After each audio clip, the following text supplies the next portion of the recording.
Okay, so welcome to today's class, and we're just going to continue where we stopped from last week. And last week we talked about quite a number of things. We introduced the topic, we discussed the hierarchy of organization, of which under those things we managed to reach at the level that we call the tissue level.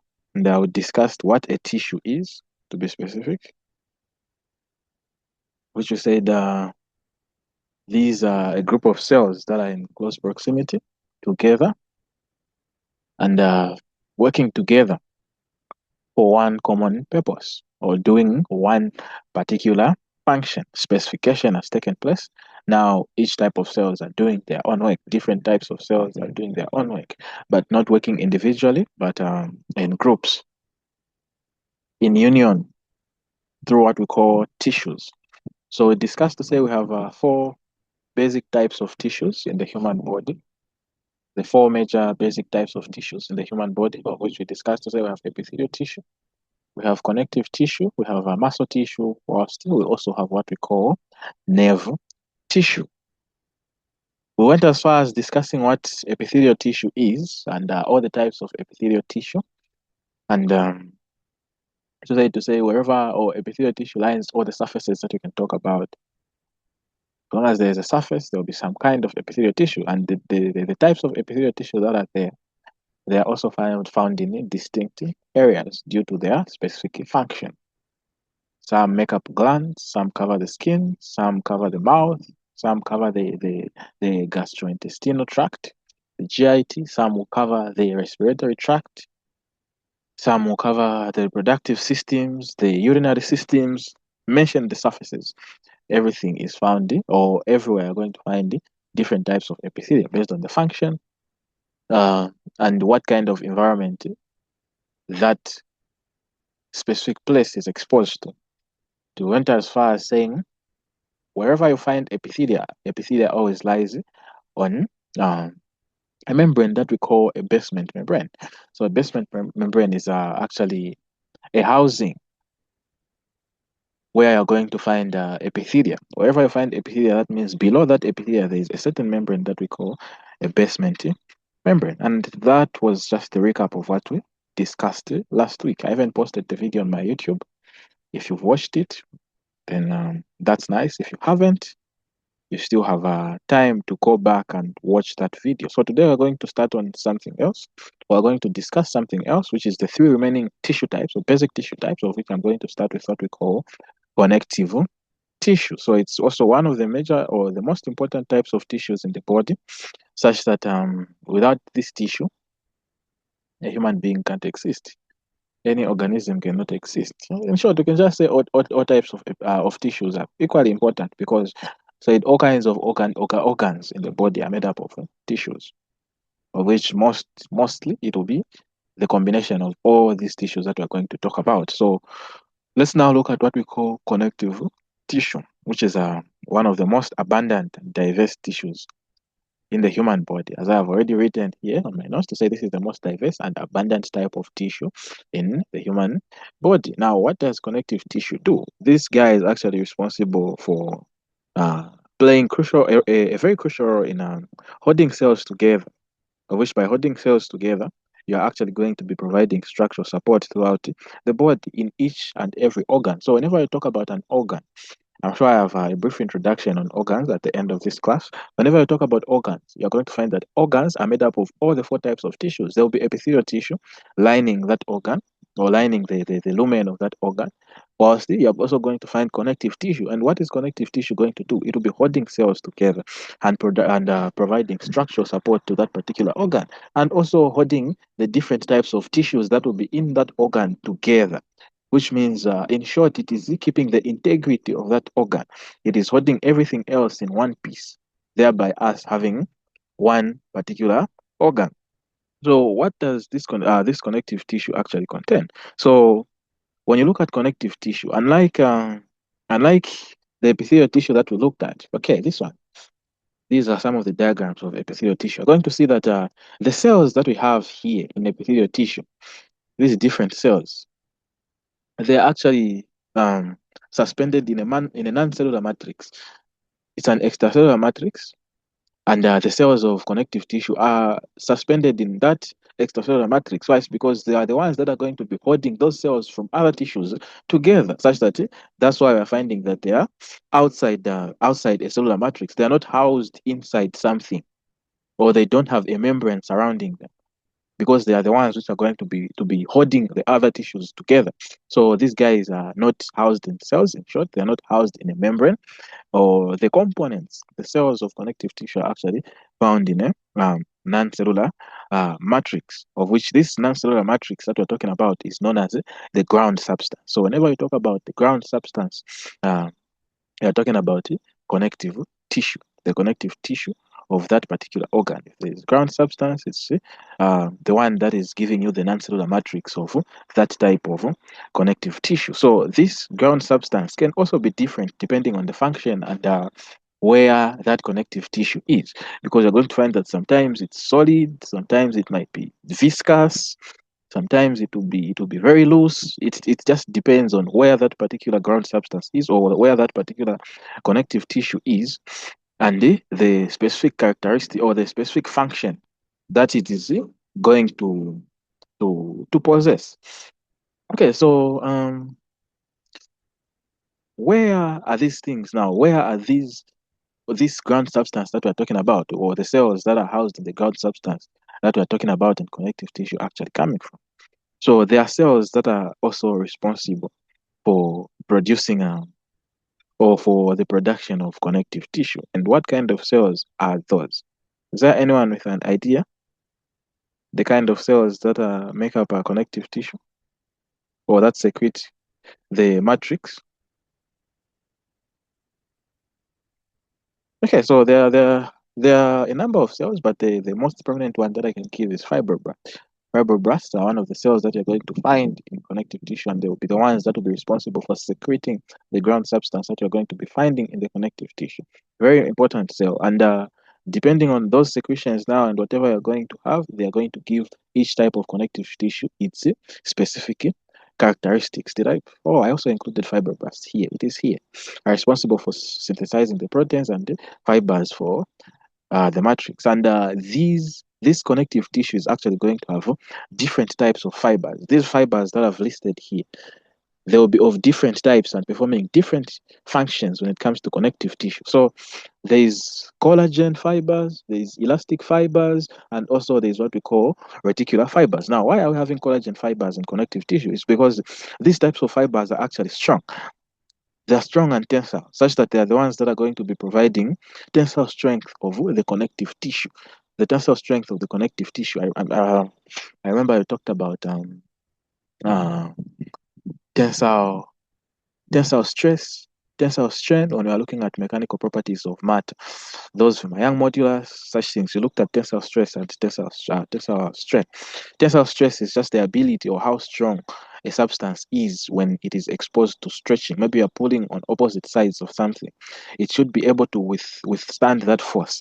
So that energy or that strength of the connective tissue is coming from the collagen fibers. Whilst the elastic fibers, just from the name elastic fibers itself, you can tell to say it's something to do with elasticity, because these types of fibers are going to provide the flexibility of your connective tissue such that it will be allowing stretch and also recoiling, which means when you pull it, it is not going to remain like that. It's going to shrink back again. It is going to recoil, in other words, due to these types of fibers that we are calling elastic fibers. The other type of fiber that is found in connective tissue is what we call reticular fibers.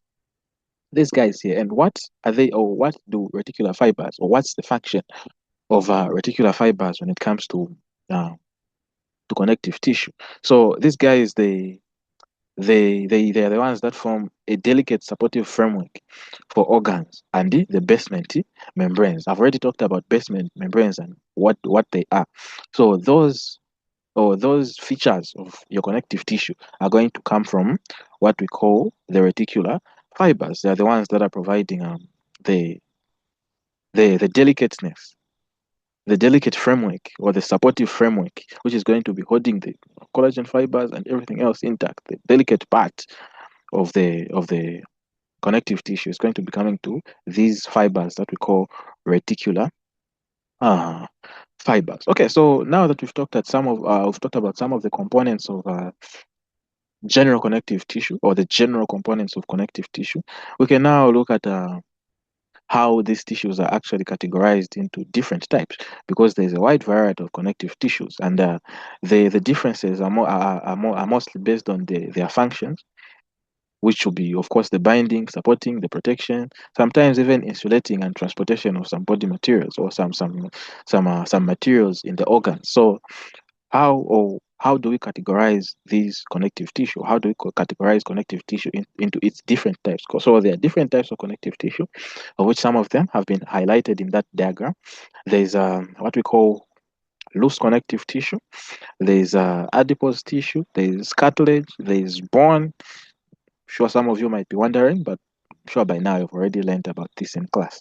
There's dense connective tissue and also blood. I explained why blood is a connective tissue in the previous class, and it's also very important for us to appreciate these types of connective tissue, because just by the names, just as different as the names are, these guys contain, or the main features of these types of connective tissue are going to be different from each other.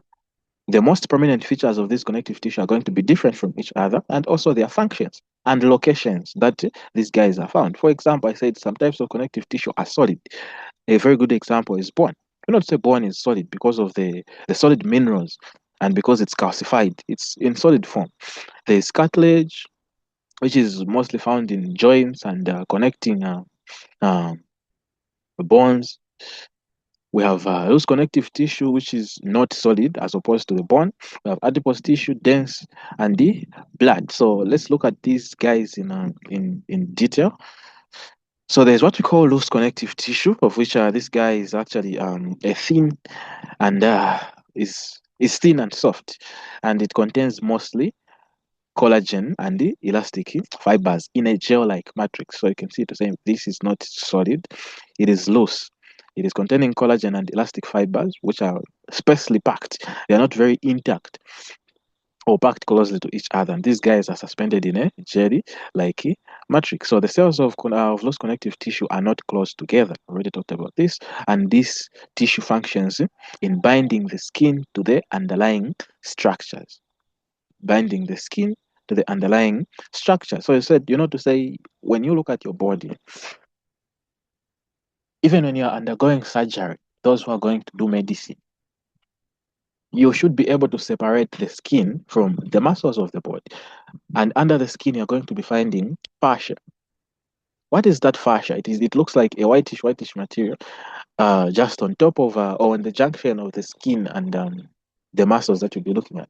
That's one of the good examples of connective tissue, or loose connective tissue, because it is going to be connecting or doing one of the functions that we've looked at of connective tissue, which is connecting the skin to the underlying surfaces, of which one of the underlying surfaces that we can give is the muscles of the body. So when you cut the skin open, you'll find connective tissue under the skin. And the function of that connective tissue is to connect the skin to the body part which that skin is connected to.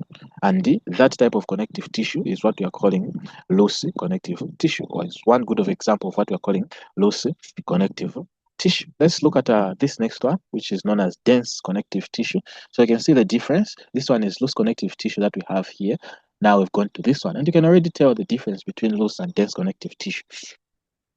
So what I not say, dense connective tissue, this is the type of connective tissue that is denser due to the high proportion of fibers. So the proportion of fibers, the amount of fibers that we have in dense connective tissue are at a much higher proportion as compared to the loose connective tissue. We have more and more fibers when it comes to uh, dense connective tissue. And dense connective tissue also comes in two different categories. There's what we call dense irregular connective tissue and what we call dense regular connective tissue. Now, what differs between these two is just the arrangement of the fibers that are inside that type of connective tissue. And due to that, you're going to find that it is also found in different places or different parts of the body or different organs and performing distinct specific functions. But the major difference between dense regular, it's these terms. One of them is irregular, whilst one of them is regular. Now, what is dense or irregular connective tissue. This is the one that contains um its collagen and elastic fibers are not going to be oriented in one direction, or they are not going to be running in one direction, such that you have fibers running in that manner, organized like that. In irregular or in dense irregular connective tissue, you're going to find that the arrangement is intertwined.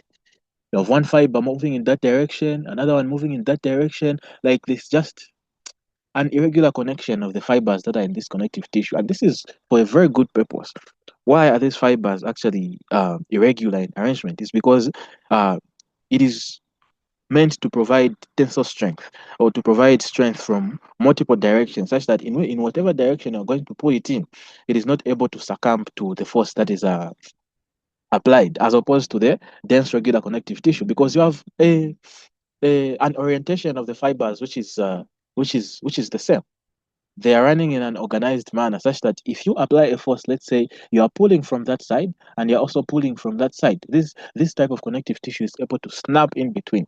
The fibers will be able to separate. But when you look at dense irregular connective tissue, it is going to provide tensile or strength from all sides. Doesn't matter wherever you pull it from, it will handle the pressure. And this is making it very suitable for areas that are going to experience stress in multidirectional, in a multidirectional manner, such as the dermis of the skin. So one of the dense irregular connective tissue, or one place that you can find dense irregular connective tissue, is the dermis of the skin. Whilst dense regular connective tissue, this one is actually characterized by fibers that run in the same direction. I've already talked about that, and these guys are parallel to each other, and by so doing, they are going to be providing tensile strength in one direction, which means they'll only be stronger if you pull them from that direction and from that direction. But if you pull them from that other side that I'm explaining, they'll be able to separate, because there's nothing to support them except the ground substance, which is not as strong as the fibers that are making up the connective tissue. So why, or what's the major importance of this type of connective tissue that is regular? This one is actually seen in the muscles. If you look at a muscle itself, I'm sure you've seen a model of a human body before, and you've checked how the muscles look. Those muscles have fibers that run in one direction. If you pull them in the other direction, those muscles are able to separate. You have muscles and they are having fibers that are running in one direction. And that's one of the major importances of of dense regular connective tissues. Because when someone is walking, when there's contraction and relaxation of muscles, the force that is applied, or the tensile stress, is only applied on those ends. And those ends are able to excellently withstand that tensile strength, thereby complying with the constant extension and relaxation of the muscle. So that's one of the importances of the dense regular connective tissue. It is found in muscles, of which I can't reiterate the importance of muscles in the body. They have vast importance, and also they're able to connect uh, uh, muscles themselves to bones. So despite the muscles themselves having dense regular connective tissue, the dense regular connective tissue itself is also able to connect the same muscles to bones in a form of what? In form of what we call tendons. So that means tendons also are made up of what we call dense regular connective tissue. Is there anyone with a question?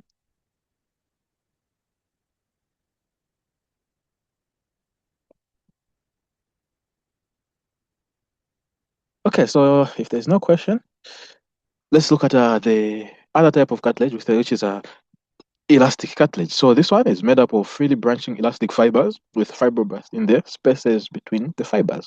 This tissue allows the kind of stretch that is found in the walls of arteries. So this is elastic connective tissue.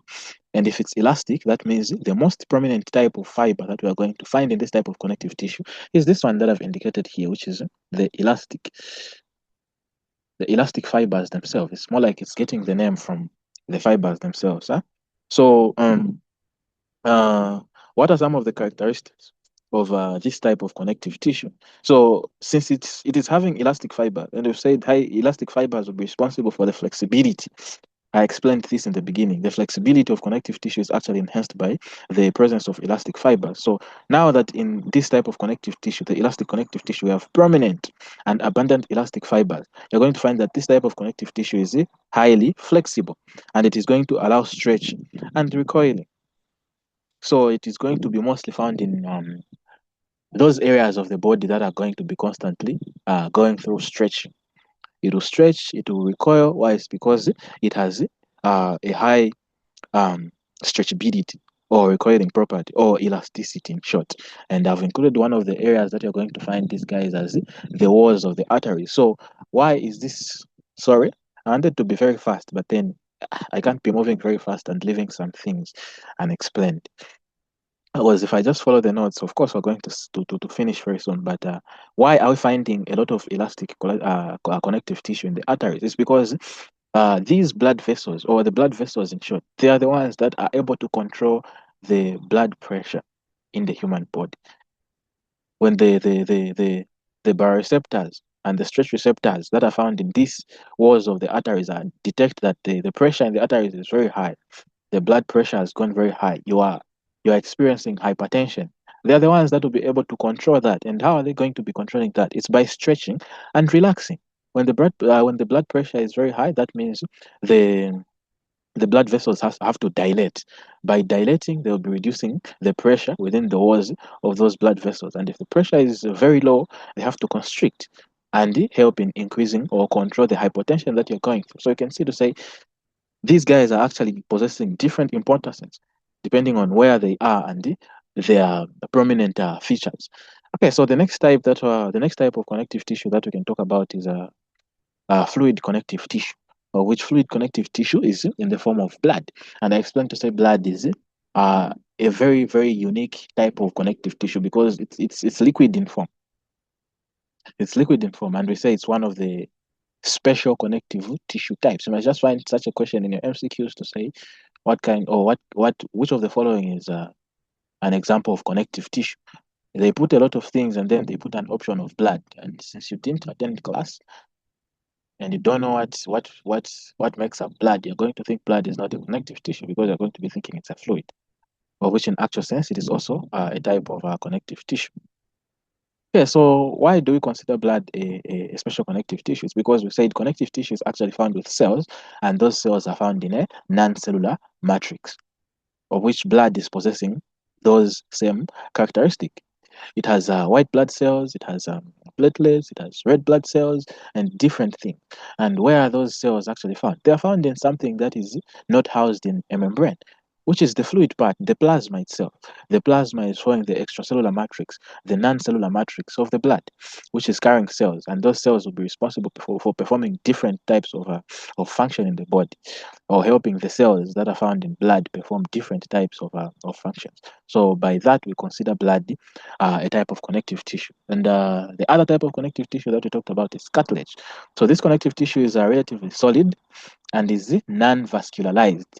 What do they mean when they say it's non-vascularized? That means it doesn't contain blood vessels. Very important. Cartilage does not contain blood vessels. It has no blood supply. And there are three types of cartilage.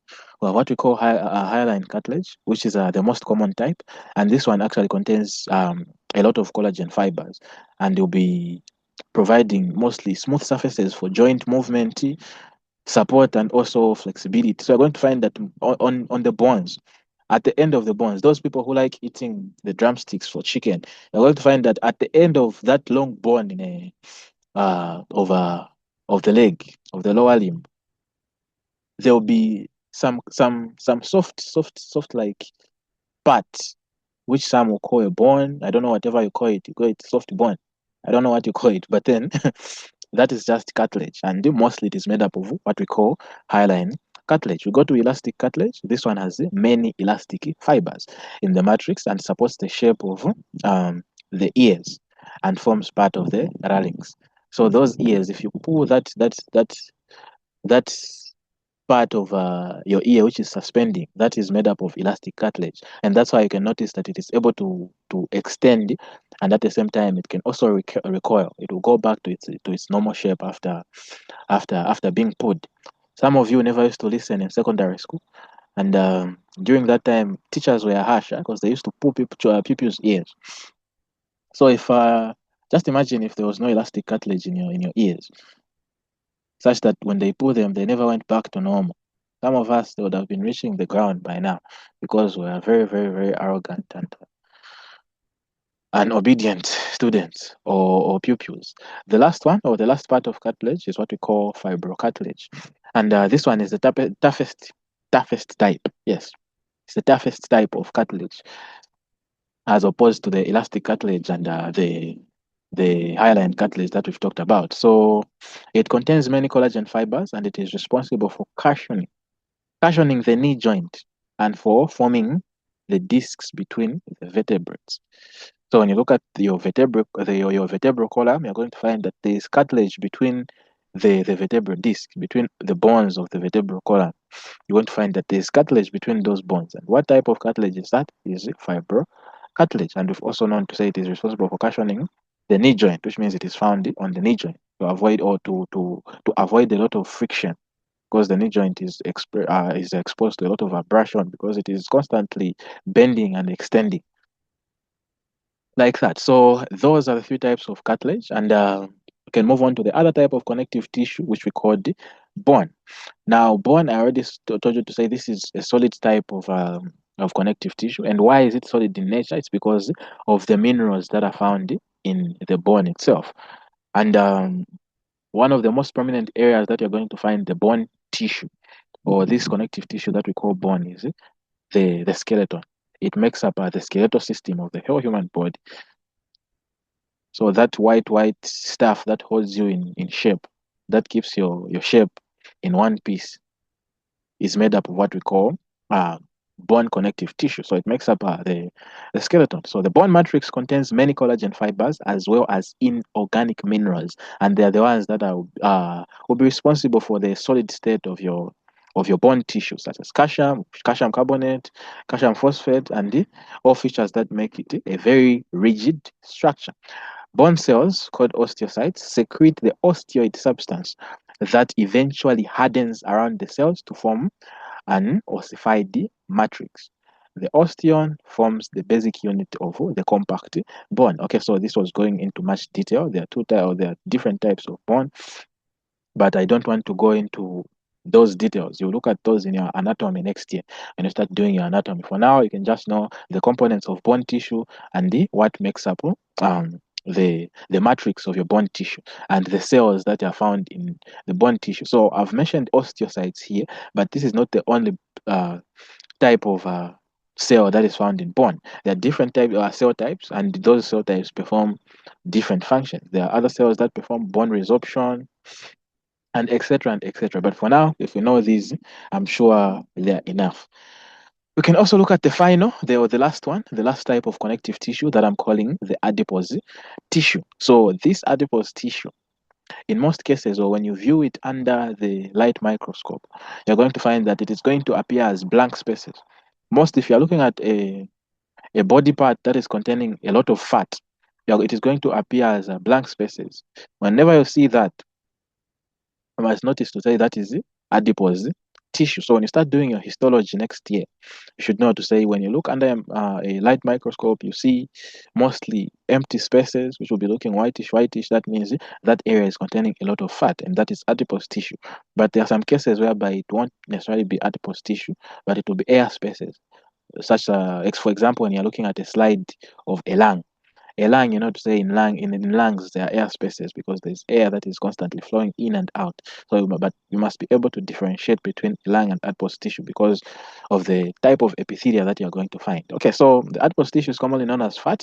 This tissue is related to loose connective tissue. Adipose tissue contains fat cells which are specialized for lipid storage. In addition to storing energy, this tissue also cushions and protects those particular organs. So the adipose tissue is responsible for storing of lipids because it is going to be containing fat, and lipids, to say lipids are also responsible for producing energy. Apart from glucose, also have lipids which will be helping in the production of energy. So we can say one of the functions of this is energy storation, which is in form of fat storation, and it is also responsible for cushioning and protecting of some vital organs. So that's all on a connective tissue, unless anyone, and I mean anyone, has a question. Anyone with a question?